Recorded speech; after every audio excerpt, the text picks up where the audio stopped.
Show us the edge. The chip on the shoulders, the fight and the passion that comes from within. Whoa. Try to win on every level. Yeah. Expectations high. Gotta show them you can fly. Play harder, better, smarter. Baby, put the league on notice. Show me the edge, play with the edge, show me the edge, play with the edge, show me the edge, show me the edge, yeah. Whoa, and see the walk of shame enough. Wanna see the walk of winning, time to come up and bring out the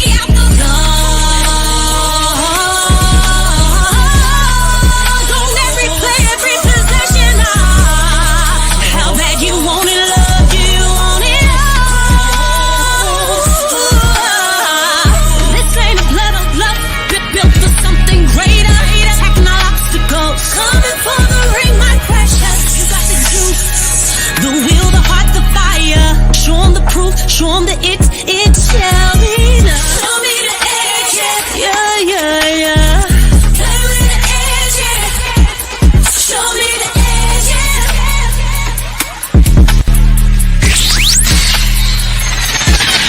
You're listening to the Pelicans Postgame Report on the PRO Media Network for all things Pelicans. Shout out to the flock, man. Appreciate y'all being in the stream, man. Talking Pels, man. It's afternoon, man. Much love to you guys. Appreciate you being here. We hit that hour and a half mark. So big ups to the fam, man. We're going to get ready to open up the phone lines. Shout out to you guys. It's Big Q, Lex, and DC. DC, are you there, sir? How you doing? What up, DC? What's happening, family? How you doing? Good. I'm doing pretty good now, man. I'm good. How Your y'all? mic's great, brother. Your mic sound pretty good this morning. You're not frying pineapples this morning, are you? I'm not driving right now. You know Oh, what? You thank beat you, me to it. I was gonna say. Shout out to my boy DC, man. Shout out to my guy DC. He in the building as well. Big ups to y'all, man. Appreciate y'all in here. Shout out to Steph. Steph had a question, man. I wanted to kind of hit a few questions, man. A few comments from family members. Steph says, "Do y'all think BI will have a better season this year?" You want to take this one, DC? Lex, you can feel free to chime in too. What you think? Absolutely. Like, I know we look at BI, the magnifying glasses on what he did last season, especially at the end of the season. But even during that season, last season, he had a lot of high points as well as some low points. But one thing I've constantly looked at would BI. If you look at his play with the Lakers, up and down, he goes on these stretches where he puts up 20-point games. Everybody's like, okay, he could be that guy. He gets involved in the trade with us. He has the blood clots, right? And then they pair him with Lonzo, which, I mean, he was paired with Lonzo with the Lakers, but they didn't play together a lot. Lonzo was always hurt. He was getting hurt. LeBron didn't want him. Dale Demps leaked the trade, messed up the whole chemistry of the team, right? He comes here, and you have Lonzo Ball and Drew Holiday. Lonzo can't really break down the defense, but he's an excellent passer. Whether that's like hockey assists or just initiating the offense, creating a good pass. Drew Holiday was breaking people down. Drew was our point guard a lot of times. We had him play point guard and shoot guard. He was combo guard. So you had two guys that can take the pressure off of a guy like BI, get him the ball in his spots where he likes it. And then on top of that, the defenses are going to look different because you have them along with Zion. So now we have DeJounte Murray, whether you start CJ or not. Herb is an excellent cutter. You got DeJounte, who's actually, a top tier facilitator, probably the best facilitating point guard we had since, Rondo? I would say he's better than Lonzo Ball. Lonzo Ball, a little more flashy, and I guess you could look at some of his passes and be like, oh, can DeJounte throw a 3/4 half court alley? I don't know. but he can damn sure throw an entry pass, right? We've had problems with that for years. You know what I'm saying? So Bi is going to be able to not have as much pressure on him and not have to take as many tough shots. As although I think some of us would agree, some of the tough shots he takes are forced, and he didn't have to take them to begin with. But Yeah. there's more talent on the court, and whether Willie Green maximizes the rotations or has the lineups go correctly or not, it has to be an easier game for Bi. Even if he doesn't want to play in the Florida offense like we want him to, shoot more threes and all of that, it's still gonna be an easier game for him just because of the talent that's out there and the ability to be able to get him the ball. And I think CJ, when he is in the game playing his shooting guard role, CJ is a formidable combo guard. Like we can't act like CJ's chopped liver. So him not having to be the main initiator or playmaker, I think will allow his passing to even, be highlighted or looked a little better once somebody like DeJounte maybe could break down the defense. And let's say if he kicked it out to CJ, he passed up a 3-point shot. Can you imagine the pass going to Bi or Zion? But if it goes to Bi, imagine what the defense is going to look like at that point. So I think Bi has an excellent season. I don't know what that turns into far as the Pelicans, because him having an excellent season, we still got a question mark at center. I like Carlo, but we don't know what Carlo's going to be in the regular season. But it'd be amazing if he could be the starting center, right?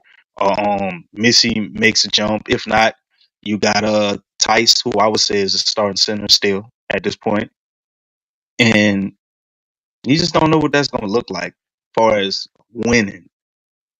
But I think Bi personally, he's going to average at least 25 points because they're going to want him to average that, because we sign him back, or if he's on the expiring or whatever, we're still going to be looking to trade him. So they're going to make sure he has a good season.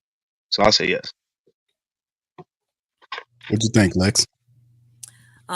Basically what I said. The mentality is similar to last year. Bi has something to prove, so it is a concern because we don't know what that looks like. That could be more ISO ball. But one thing, and somebody pointed this out because I was going to point it out. But Michael De Blasio, is that your? I hope that's how you say your name. But he says, I remember in FIBA, Bi looked lost playing with all those other stars, and that opened his eyes. That's another thing. When Bi's around a lot of talent, is he going to respond? Because, if you think about it, with that team, he was probably the most decorated out of everybody. Like he was a top pick. I mean, Anthony Edwards, he was a top pick as well, but most improved player.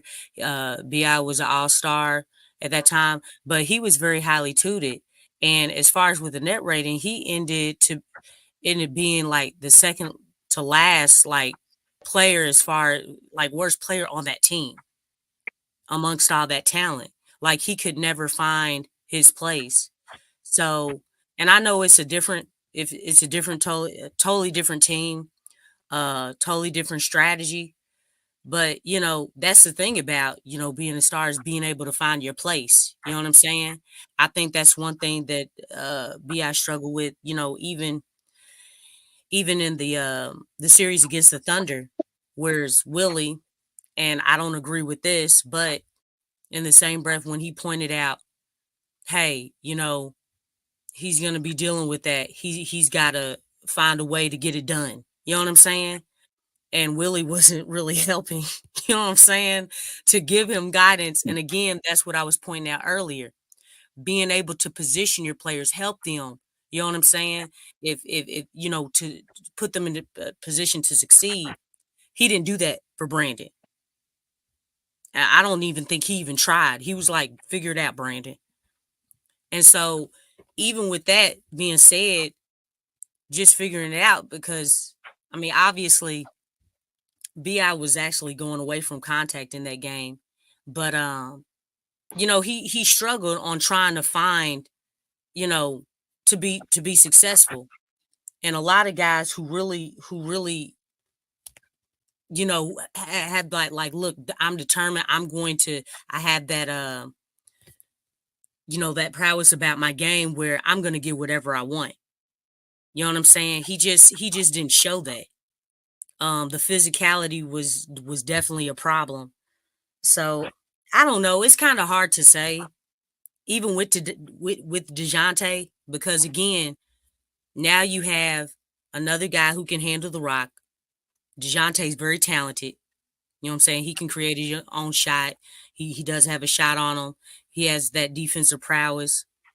And then just add that. I mean, if you look at the wings, the backcourt, it's going to be interesting to see how everything pans out. But it's kind of hard to say on how he's going to respond, just based off of how he's responded in the past, being around very talented guys. So, Indeed. Shout out to. I got one question though. Hold on, DC. Just a second, my brother. My bad. We got to do the. Go ahead. You want to read? Can you see? Hold on, what's it? Go ahead, I don't know DC. why everybody acting like Bi wasn't wasn't injured in the playoffs. Bi dropped 30+ points on Dort 2 times in a row during the regular season. Bi had no blow by speed.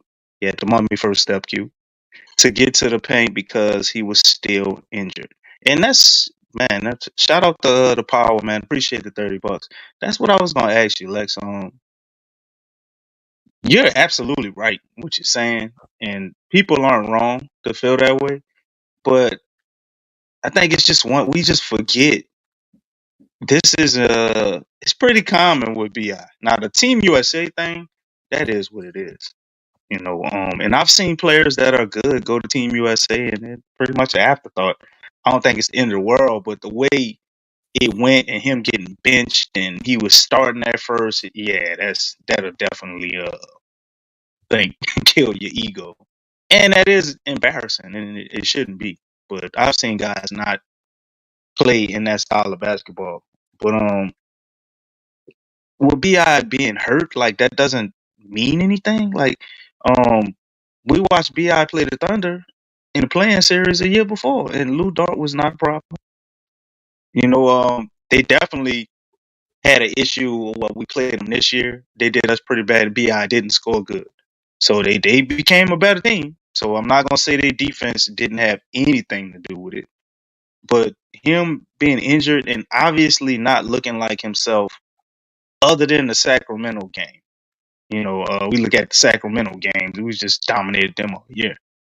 But even the Lakers game, where he got benched, still it was the same thing. So I look at it as that version of him. I don't think that's what we're gonna see during the season.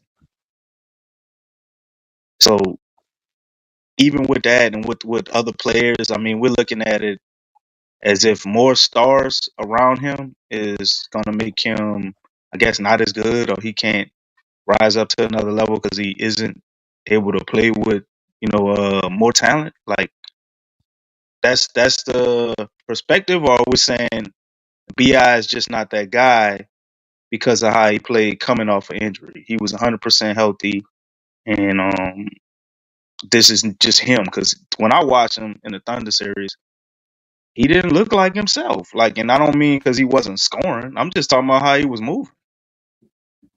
He didn't have the same burst, the same speed, the same. He wasn't getting off the ground like that. He was ginger a little bit, but he was out there playing.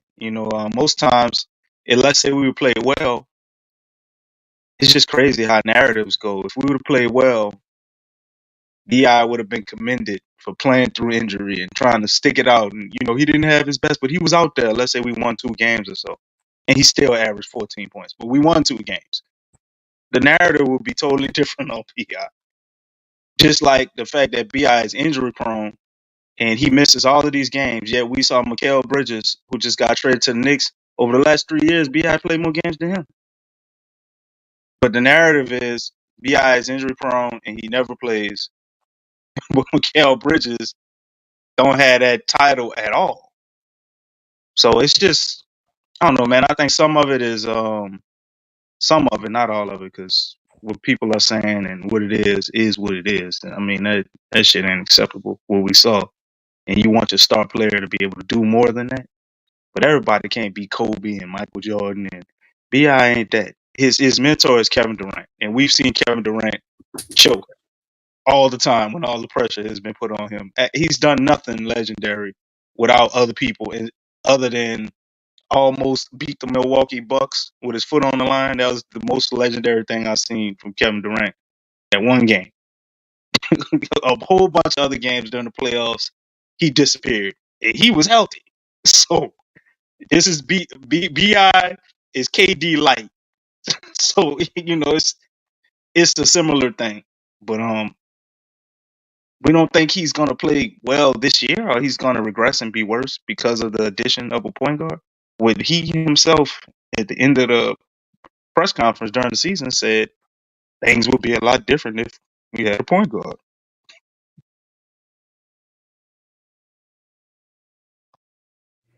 All right. Shout out to DC. DC, you did a wonderful job reading that super chat, brother. Thank you for that.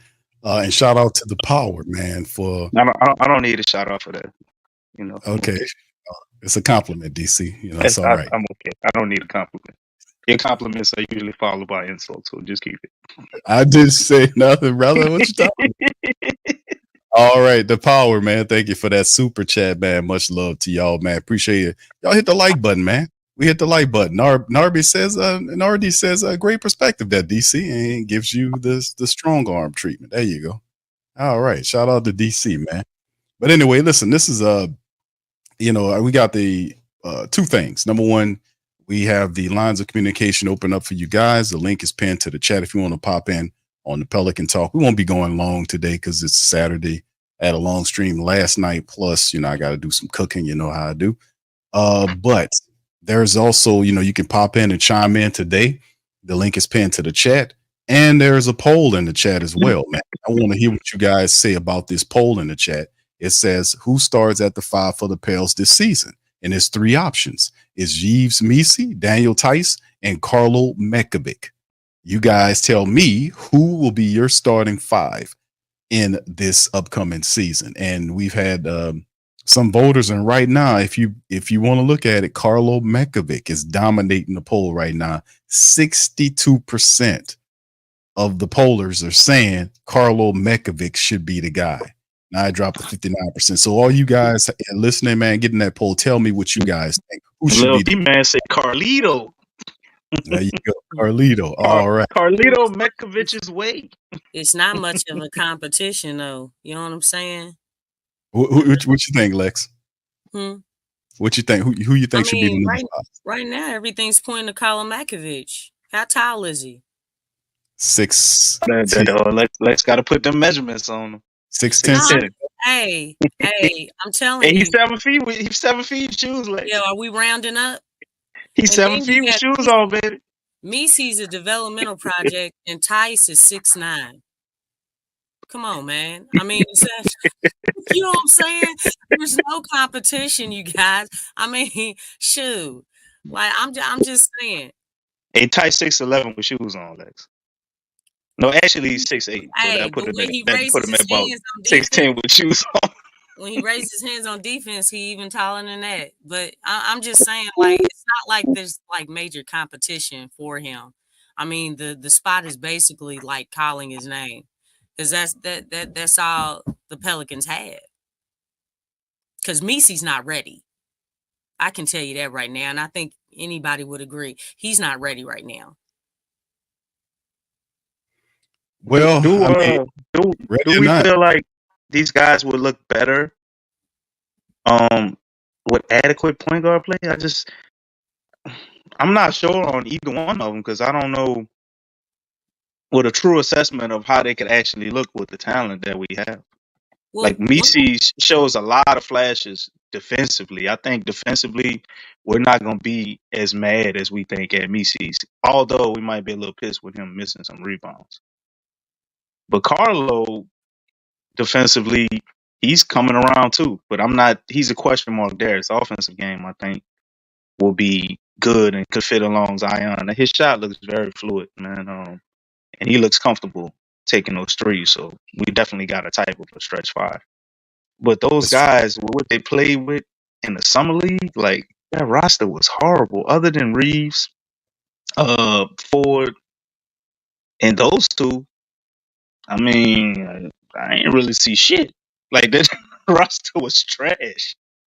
So with better players, especially with bigs, you don't think they look a lot better? Or a guy like Mekovic could challenge for the starting spot? Or Mises. You mean Makovich or Misi? Either one. Like I think to me it's a question mark. That's why I say Daniel Tice is a starting center because he's the Well, most proven. I think But Tice is going to play more minutes because I think you have to, I think we're focused on a start, who's going to be the starter, but really it's more so who's going to get the most minutes between those three. Now, I do believe Tice is going to get a lot of those minutes. He's going to get like starter minutes, but to start games, I think, for matchup purposes, starting Makovich would probably be best.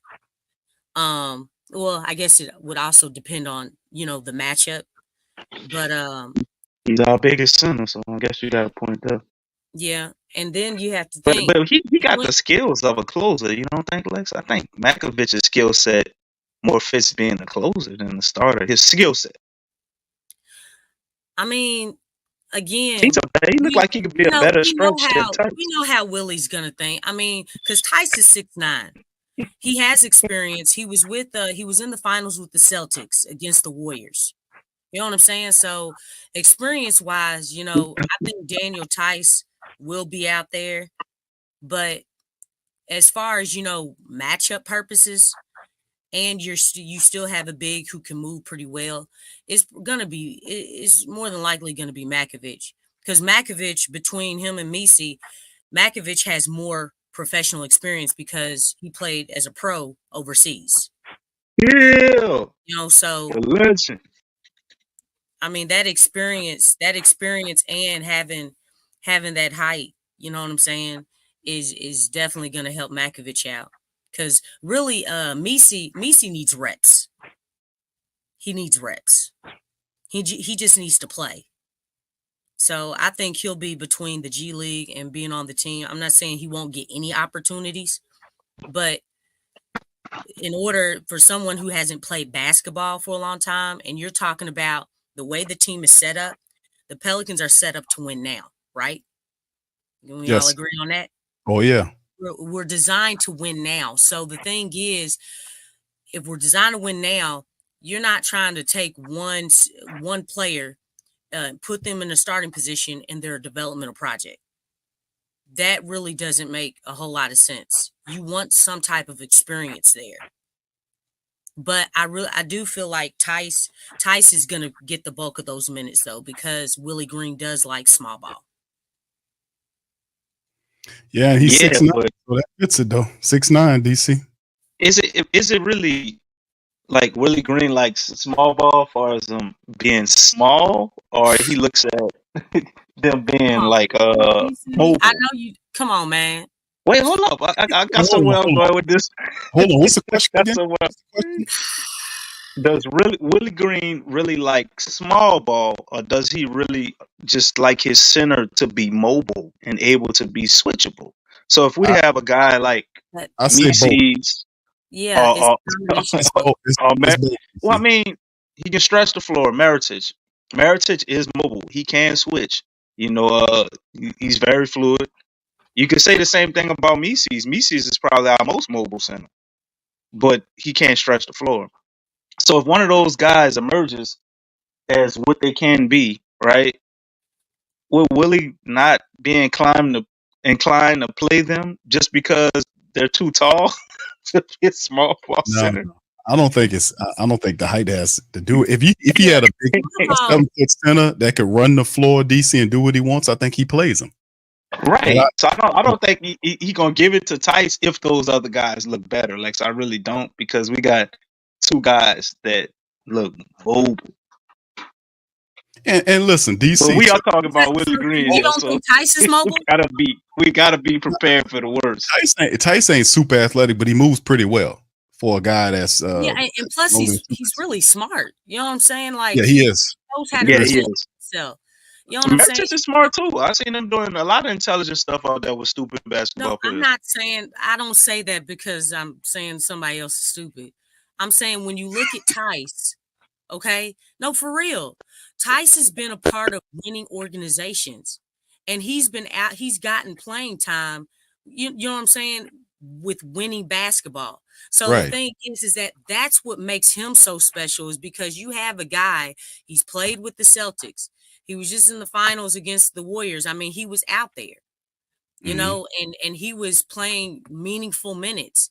You know, that experience, especially if the Pelicans are trying to get to a winning foundation, not just in regular season, but beyond that, that's going to be very key.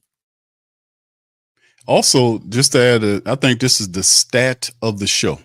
This is the stat of the show. I'm gonna drop it on y'all about Daniel Tice.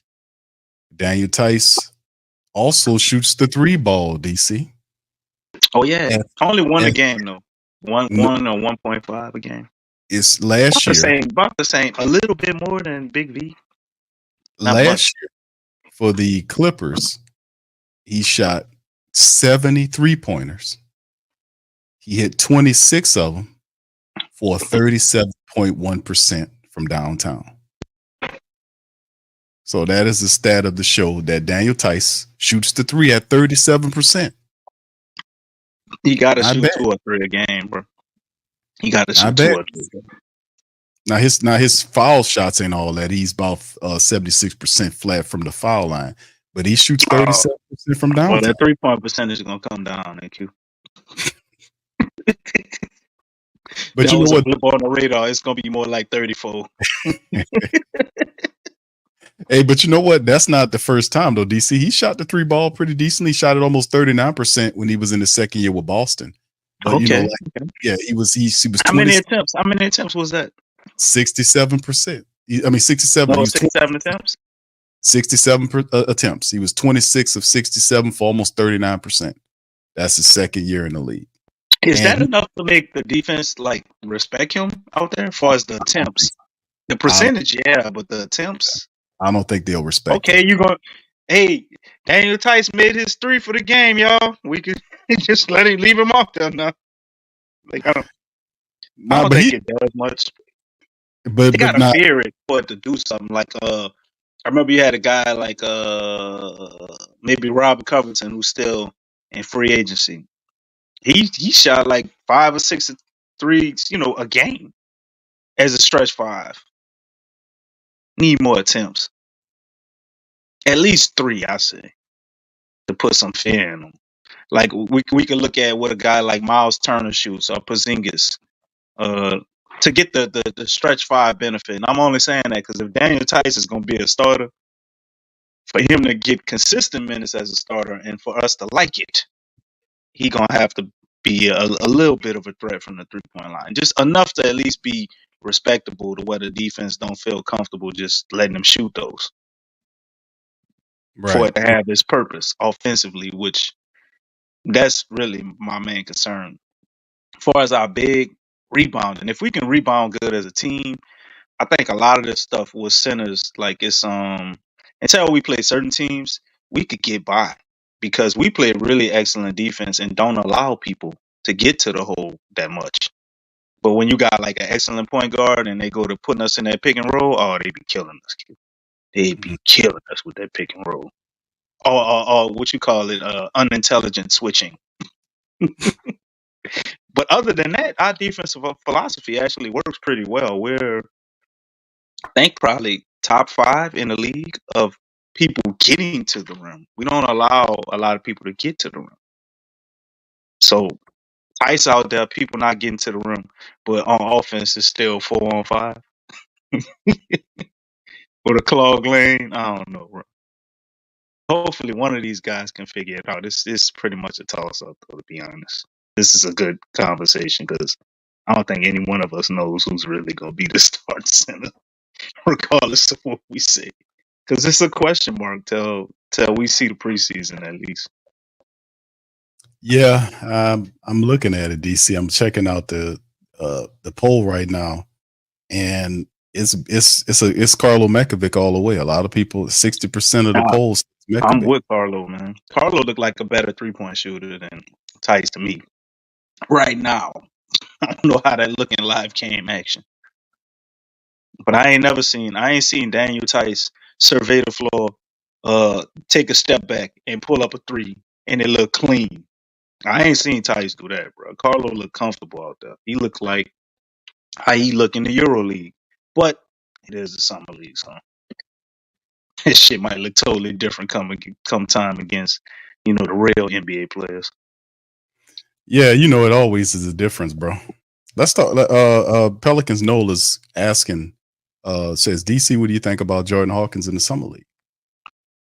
Uh, Let's move it to, because I wanted to kind of do that too. I wanted to kind of put a okay. bowl summer league, bro. So go ahead and drop that, and then give kind of your recap on what you thought about the summer league. I think the summer league for as a whole was a success, and I'll say that later. But far as Jordan Hawkins, I mean, it's a slight concern, not really, because Hawk is gonna be playing with guys way better that fits his skill set. On the team. We all looking at him shooting, and we like, oh, his shooting was off. His shooting wasn't as good. But you know what I did notice about Hawk? He played way better defensively, and nobody don't even talk about it. Didn't even mention it.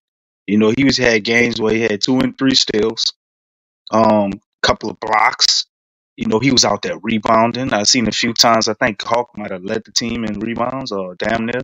So all the little stuff that he got to improve on to get on the court, I think I saw that. Now, I look at a guy like Reeves, and honestly, I'm like, damn, Reeves kind of do the little shit better than Hawk. But Hawk in his shot and what he can be offensively, I don't think we should be worried. I think him shooting and not scoring the way he did. Think about this, family. His slight is defense. Doesn't play good defense, right? He's giving his all on defense, and then he trying to score. Man, and he leading the team. As the scorer, that is a tough thing to do. You're asking the guy who we see as an offensive player. Hawk won the summer league and was trying to be a goddamn two-way guy. He trying to be the best he could be on defense and on offense. His offense is obviously going to take a hit just from that. And then you add in the fact they got the man playing point guard. He is an off-ball scorer. And they got him out there playing point guard, which I know some people disagree with. I don't think it's the worst thing in the world, because you got to get him used to having pressure in that way. You want to help him to improve his dribbling by any means in live game action. I understand why they kind of did it. And then on top of that, when he wasn't playing point guard, until they decided to start forward, I don't know why they wasn't starting from the beginning. We really had nothing at the point guard position, man. Reeves was probably our second round pick, was probably the best, dribbler, initiator, and penetrator out there, other than Ford. And you had Hawk doing that, so I think Jordan Hawkins will be fine if he can come in with the same defensive mindset he had in the summer league. I think his offense will come around. He'll get used to playing with that physicality. But from now to when the season starts, I need Hawk in the goddamn weight room. He got to gain at least 10 pounds of muscle, man. 5, 10, something. He needs some more muscle on him, because they was just pushing him around, and I think he was getting worn down, beat down, and his offense looked the way it was because, dude was probably wore out and tired. Yeah, that was yeah, I was saying that when I was watching him too, man. He definitely got to get stronger, man. He looked just like he had his rookie body, basically, out there. So he definitely got to pick up some muscle, man, so they don't move him like they did. All right, shout out to the fam, man. We're gonna get ready to kind of close out in about 15 minutes, man. Appreciate y'all being in the stream. Any questions, please feel free to fire them at us right now. Power says Summer League is not important because it's just a pickup ball. At the end of the day, Jordan Hawkins will be fine. Thank you, brother. Appreciate you. Stacy says if the Summer League wasn't important, there wouldn't be 4 undefeated teams and plenty teams 3-1. Also, you practice trial and error sets and plays. Thank you, Stacy. Appreciate you. Lil V Man says, man, the Pels. No, it's Maine. Is it Maine? DC? Maine. The Pels just got to work on turnovers, though, man. It's childish to see. All right. Thank you, Lil V Man. Jared says the lob was always open. And what's up, Irvin? Shout out to my boy Irvin, man. He says, I think the thought process was to see if Hawk had the ability to be a backup point guard this season. I hope not. No, he can't. With that, he's going back to his off guard role. That's an interesting perspective right there. Really? You think they wanted to see him be a, I don't know, Irvin. I mean you would want Hawk to maximize just having him play the point guard role and look at the game that way. That make him a better off ball scorer. I just think they wanted to get him reps like that. Listen to what he's saying though, because that's very interesting in what he's saying, because how is Jordan Hawkins going to get minutes off the second line? If not, that was the reason to kind of see if he could play that role. Because how is he going to get minutes, DC, coming up here? Well, if he can play his defense, I think they can give him minutes at the 2 or the 3. Okay, if he can play defense like that. Okay, give me your second line. Give me your second line. Well, shit, we don't know what the first line gonna be. Well, just try. Okay, just try. But I would say Jose, and then if Herb not starting, some people would say Herb at the 2 or the 3. Me personally, I put Hawk at the 2 and Herb at the 3, and then you got Trey. If he not starting, I don't know. I'm predicting CJ to be in the starting lineup. I think a lot of people are thinking about, Hawk not gonna be able to play because CJ is gonna be the shooting guard from the bench. I can tell you right now, I'm willing to bet that shit ain't gonna happen. You know, that's CJ gonna be. That's why I don't see it. Now, if CJ was on the bench like everybody's thinking, then I see the thought process. Because Jose is getting minutes, man. Jose was actually a better player than Hawk, all last year. And he had a terrific, run out there in the summer, Team Puerto Rico. And Jose was one of our best players on the floor when we played our best basketball against the Lakers, in a very meaningful game. So yeah, Jose's got I see the vision. I just don't see CJ coming off the bench. So why wouldn't Hawk be the 2? Because Herb can definitely be the 3, and we see Trey play power forward all the time. I see his ass coming up off the bench. Who? CJ? Yes. Man, they out there trotting that shit around, talking about how amazing he gonna be with DeJounte Murray. I don't see it, Q. No. I don't see him coming off the bench, bro. Herb makes $40,000 over 4 years, bro. They is not about to not put him on the bench for a guy who make his whole damn salary in 1 year. I'm not caught up on that. I want Herb to start. I get it. But that ain't what's about to happen. Yeah, but I'm not caught up on it. If it does, then I still Irvin is right. We got an issue because how you gonna give Hawk minutes? I still say Herb starts. I say Herb and Murray starts in the backcourt. CJ comes off the bench. He still gets because that's what you want. That's smart basketball wise. Right, but he still gets starter minutes. He still gets good minutes off the bench as a 6th man. So I don't think the starter thing is as big as a lot of people are hitting on. Because DeJounte Murray and Herb, that is going to be a top 5 backcourt, man, in the game, man. If you think about it, man, that's going to be an excellent backcourt. I think they complement each other excellently too, with their ability to probably play off one another. They're already hanging out together. I think they're gonna really get along. So their chemistry is gonna be extremely high. He shouted them out. DC, he was the first one he shouted out. Shout out to Herb Jones. I'm gonna take care of him. He a real one. He a real one. He said him first. And he and Dejounte Herb, Murray gonna go out his way to get her easy looks. that's right. Like I said, man, this is gonna be good. This is gonna be a good. That's why I was like, I like And Herb. Herb is an excellent cutter. I think that don't get talked about or looked at. It. Herb is really good off the ball as far as cutting and slash. He's really, really good, bro. That's right. And he's also he can be an initiator of offense, which we don't take advantage of enough. When Herb initiates the offense, it's not a lot of turnovers and stuff.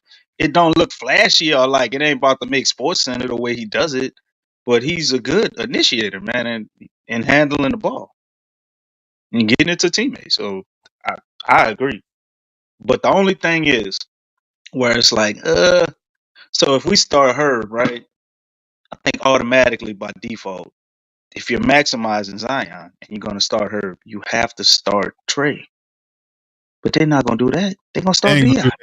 They ain't gonna do that, DC. That's why I'm telling you it's not gonna happen. Because if you start B.I., we gotta have a 3-point assassin out there somewhere with Zion. If you start Herb, you start Ingram, you start Zion, who's our 3-point assassin? Carlo?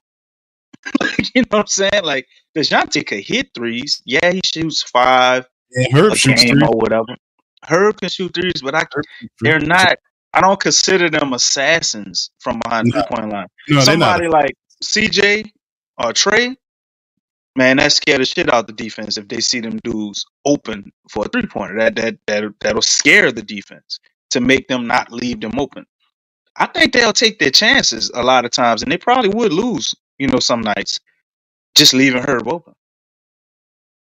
If Herb hit it from the corner, man, that's baby Ray Allen, Q, from the corner. I know. you put him anywhere else, though, not so much. That was the idea what Irvin was sitting on. He was talking about Jordan Hawkins some kind of way getting into the second lineup because you have to add him in there because of his shooting ability. You need to get those guys, Treys and the Hawkins. You have to give them minutes. And what's your bench rotation if that's the case? What is it looking like? Is Jordan Hawkins among the 4 or 5 guys coming up off the bench in the second line?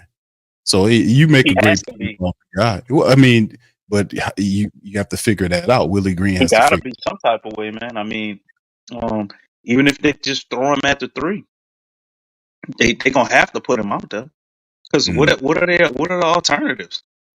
The positions don't fit. That's what alternative. A lot of people were saying that though. A lot of people were saying that's why they're upset about Griffin not pulling the trigger on the trade situation when BI's market was red hot as he said it. Pulling the trade because it gums up the work. Last offseason? Yes. Because it was red hot last offseason. And let's be honest. We did the show here. They had a few people that are looking very intelligent now. Saying, when they was talking about trading them for Scoot. And the year before that it was KD. Or was that the same thing? The same year with Scoot? I can't remember. But either way. Hold on, you talking about BI or Zion? BI. They was talking about trading BI for Scoot Henderson, Q. Come on now. That was last year, bro. No. That was last offseason, brother. And then they also had rumors before Kevin Durant. I think that was last offseason too. I think it was the same year. That. Yeah, I remember that. Of BI for KD, and everybody. The majority of people, I say it was probably like a 60-40 split. And with the majority, like, keep BI, don't trade him. As much as I love to dog Griffin, I think he should have traded him at the deadline. We kind of halfway through the season, we all kind of was like, I don't know. I don't think it's ever. I remember BI KD talk. I don't remember Brandon Ingram from Scoot Henderson. I thought that was attached to Zion Williamson. That's what I'm getting when I. No, that was Brandon Ingram, brother. Okay. They was throwing Zion. They was throwing Zion name out there too. But it's just they were throwing both of their names out there. Internet is worldwide, brother. So all you have to do is punch it in, right? See if go ahead and punch it in. Look it up. All right. Let me see. Let me just see if this is DC's first attempt at crazy pineapple talk. What pick did Charlotte have?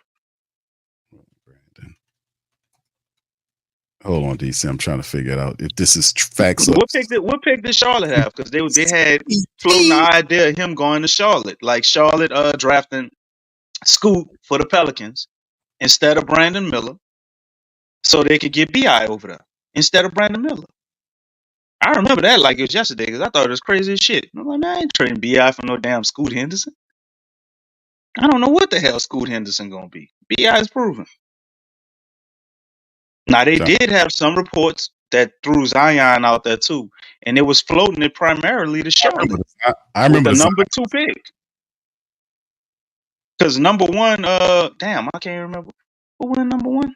Or Wembanyama, that's right. So number 1 was locked up. So it was all this discussion about Charlotte. A lot of it was Charlotte. Right. Obviously, we had the Blazers too, but a lot of it was Charlotte. Because Bi made sense in Charlotte or the Blazers, as well as Zion. Okay, I remember the Zion stuff at the. I don't remember the Scoop. Yeah, because that one was even more outrageous than Bi. Yeah, that was. But all them insiders were saying that, man. They were saying, "Oh, Zion Williams, it's smoke behind." I'm like, man, shut up. That's not gonna happen. Nobody trading no damn Zion for Scoot Henderson. Like, come on, man, y'all crazy. We would have drafted Brandon Miller before Scoot Henderson, and we like that's stupid. Then Brandon Miller from Alabama. I'm looking at it like, so we trading Bi for Brandon Miller because there ain't no way we gonna do Scoot. I know we need a point guard, but Till says he agree. He says both Bi and Zion were mentioned at a point on a point. Right. Okay. Right. Thank you, Till. Appreciate you. All right. I didn't remember that, man, but shout out to y'all guys who do. That's why the flocking fam is up in here, dropping some scoop, getting the facts together. So, but wait, we're getting away from the point a little bit. No, I was about to see if it was CPT from DC. That's what I was trying to figure out if that was. Hey, I was on Color People Time today. I was late. I'm sorry. No, but crazy. Anyway, no, I was Color People Time. I was late. But anyway, the point was, at that point in time, Bi had a high trade market because you had those teams going for that, and then they had mentions of Kevin Durant at some point. So I know they had other deals out there too. And a lot of us were like, man, I don't want to trade Bi. That's a Pelicans Nola. I see you, brother. Best one of them all, Bi for Jason Tatum. Yeah, but Anthony Davis messed that up. That wasn't on the Pels. AD said he wasn't going to extend with them people. But actually, that was actually his manager told him that. Remember that? He came out and what was the guy named Rich Paul? Rich Paul contacted the Boston Celtics and told him, and basically everybody, and he said that he wanted that Anthony Davis wanted to be a Laker, and that anybody who trades for him, he will not re-up with you. He won't sign a deal with you. He put him out there. He poison peeled the deal. That's pretty much what Rich Paul did. But go ahead, DC, finish your part, bro. Smart. So at that point in time, man, everybody was happy with Bi not being traded. So I can't look at. I mean, you could look at it and say he should have, but we weren't even on board. Now the one that got me was the same guy they clamoring about right now that they dying to get. They could have got at the trade deadline, Jared Allen. You could have traded Bi for Jared Allen during the season and avoided this whole thing. Well, that's the one. Pelicans like it. We could have had him at the trade deadline. I heard a lot of stuff on that saying that was real, and we could have had him, but they didn't want to give up Bi for Jared Allen. They wanted to get Jared Allen here with Bi. But hindsight is all 2020 because you're looking at giving up Bi for Jared Allen. So you're going with a core of Jared Allen, Zion, and CJ. Exactly. We didn't have DeJounte Murray. Exactly. And I was like, yeah, I kind of could see it because I don't know if this is going to work. But at the same time, I also was like, man, if we do that, we probably blowing up the season. Because Jared Allen is not going to make us go on this strong playoff push from just getting him. We don't really have a secondary scorer. CJ is third scorer. Or you could say Trey was that, but Trey was having a down year at that point. He didn't come on till like the last 28 games of the season and start playing awesome. So it was, really a catch-22, man. They definitely, I say we should have traded BI when we first got him. Because that's what I was looking at. When we first got him, possibly if we could have got somebody that fit better with Zion, I was willing to give up anybody for John Morant. You remember that, Q? Yeah, I remember that. I was trying to give up all of them for John Morant. Yeah, I'm like, it man, was like whatever Memphis want. Right. They The want parent. Drew Holiday, Lonzo Ball, and BI get to him. Right. They didn't want to deal though. I remember we was They talking. want to get to him, man. They didn't want to deal. Yeah, they didn't want to deal though. They didn't want to deal with them. Because you could see John Morant, man, and when he played in that in March Madness, the way he was playing, bro, you could see he was special. He was like, yeah, he that dude. Man. And then we had it was somebody else. Yeah, I wanted us to draft Darius Garland. We drafted a damn point guard. And you move on from Drew Holiday, Lonzo Ball, whichever one. Really, I think I was saying Lonzo. You go flip Lonzo for something else. We would have had Darius Garland, Drew Holiday, BI, and Zion as our core. And we just had to find the center. You don't think that would have been a better team than what we went through after that? This was all obvious, man. So it was a lot of things Griff could have did better. That's just one of many examples that got us here. If we would have had a point guard with BI the whole time, or at least a couple of point guards on this roster that was competent, a really good starting point guard, and a nice backup point guard, I think BI and Zion look different together. I do. Yeah. Yeah. No doubt about it, man. Because everybody can be themselves. DC, if you got a floor general who decides who gets the ball. You take pressure off of them, bro. You can do the point Zion thing when you want. Whenever you want. You don't have to force the ball into his hands to do this. No, everything flows like it's supposed to. It's all natural and organic like it's supposed to be right now. All right. Big ups to the family. Hold on. Yes. Oh, wait, you bring somebody in? Well, yeah. What you about to say, DC? You about to say I was something? just replying to Irvin, man. He said Garland didn't have enough film on him to risk that type of trade at the time. Brother, I'm not talking about a trade. You got to remember, I'm talking about 2019. We had the chance to draft Darius Garland. And just like John Morant, you go back and watch this show, we were extremely high on Darius Garland because when you watched his tape, you could see everything he was doing in the league. It was all there. Remember that, Q? Darius Garland. I was, we getting Darius Garland. Q, we get Darius. He's like, bro, we got Lonzo Ball. I said, man, Lonzo Ball, get the fuck out of here. We get Darius Garland. And it was so easy. It was right there. We had the number 4 pick from the Lakers. It was right there. Mm-hmm. And when he didn't come off the board earlier, I'm like, yeah, we getting him. And we trade for Nickeil Alexander-Walker and fucking Jackson Hayes. Yep. Stupid. What a dumb move that was, boy. And then end up beating up. I don't want to, and I always was conflicted on having a young rookie center paired with Zion. Why the hell are we trying to pair up a rookie backcourt? What is this shit? I always thought that was stupid and didn't make any sense. We had Derek Favors, but it's like you're trying to get this other center for the future and man, go get somebody who know what they're doing at center. Especially at that time, it was easy to get centers at that time.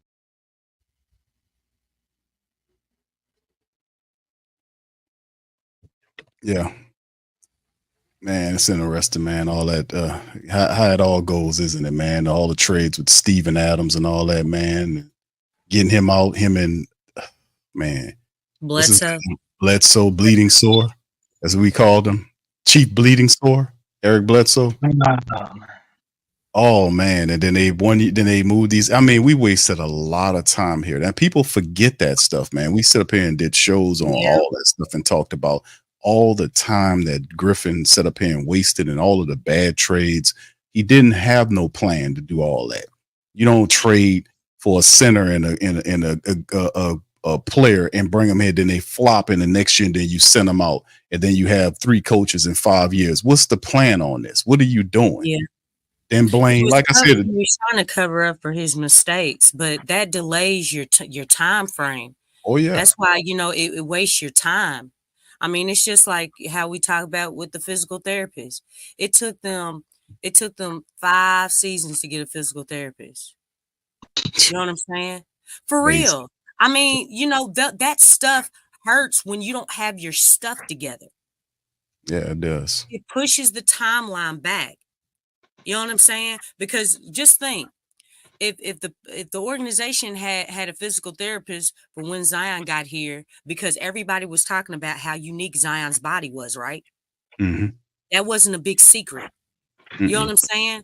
That probably would have changed in itself as far as his availability. Because again, like first season of having a physical therapist, Zion was available for 70 games.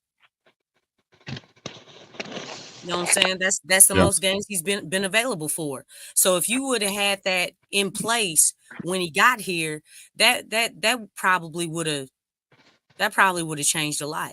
Ain't no telling where the Pelicans would be at. But yeah, they behind Griff is basically covering up past mistakes. Yeah, absolutely. That's from a financial standpoint as well. Oh yeah, absolutely, Lex. That's the thing. That's why people ask me, "Q, why you?" It makes no sense. Why do we feel the way we feel? Because man, listen, man, I don't like no BS, man. I don't like that's right. Just tell the damn truth, man. Shit. Let's be honest. Because this is the thing when you have with David Griffin. Like I said, he contradicts himself in his own spillings. He gets up there and talks about this, and the trade market was really hot, and then toward the back end, we really didn't want to trade him. And I'm like, man, what are you talking about, man? What are you talking about? Now you have this situation here where we forced to do what we got to do. But shout out to you guys. We got brother Donald on the line. Donald, welcome. How you doing, brother? Oh yeah, by the way, DC in that 2019 draft, Cam Reddish was number 10. Just to let you know, Donald, the floor is yours. I ain't want him either. Wanted Darius Garland. Well, he played well. The past streams, man, for real. What happened? It don't make no sense, man. It's too simple. Tell her how it is. Tell her how it is to keep it moving. Oh God, it's aggravating. It drives me crazy. That's the kind of general manager we got. He driving me crazy. Run around in circles and shit. And you know what's crazy? Seriously, the general manager.